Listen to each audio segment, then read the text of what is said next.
नमस्कार. बातमीपत्रात आपल्या सर्वांचं स्वागत. पाहूया बातमीपत्र विस्ताराने. कट मारल्याच्या वादातून महिलेसह कुटुंबियांना बेदम मारहाण, उर्वरित आरोपींना तातडीने अटक करण्याची मागणी.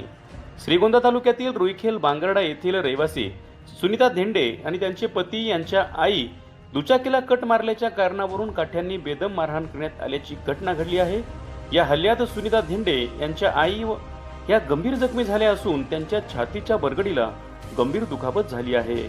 या प्रकरणी श्रीगोंदा पोलीस ठाण्यात संबंधित आरोपी विरुद्ध गुन्हा दाखल करण्यात आला असून फिर्यादी सुनीता धेंडे यांच्या म्हणण्यानुसार या प्रकरणातील एक आरोपी सध्या अटकेत असून उर्वरित आरोपी अद्यापही फरार आहेत.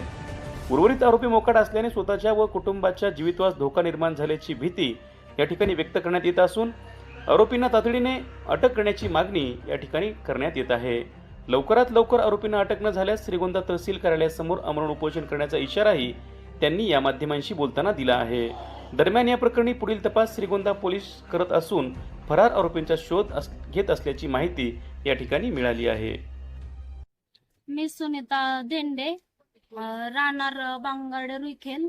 28 जून रोजी माझ्या पतीला महावीर व पवनने गाडीला कट मारल्यास मी विचारण्यास गेल्यास त्यांनी मारहाण केली व त्यांच्या मदतीस आमच्या चुलत भाऊजाई व भाऊजाई हे एकत्र येऊन आम्हा तिघांना, माझ्या आईला व माझ्या पतीला व मला तिघांना मारहाण करून माझी आई खूप गंभीर जखमी आहे. 4थी व 5वी बरगडी फ्रॅक्चर असून पोलिसांनी एक आरोपी अटक केला.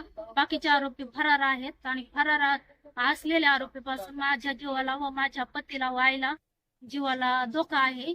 याची पोलिसांनी तात्काळ पकडून आणावे आरोपी, नाहीतर मी अन्यथा तहसील कार्यालयासमोर उपोषण करू.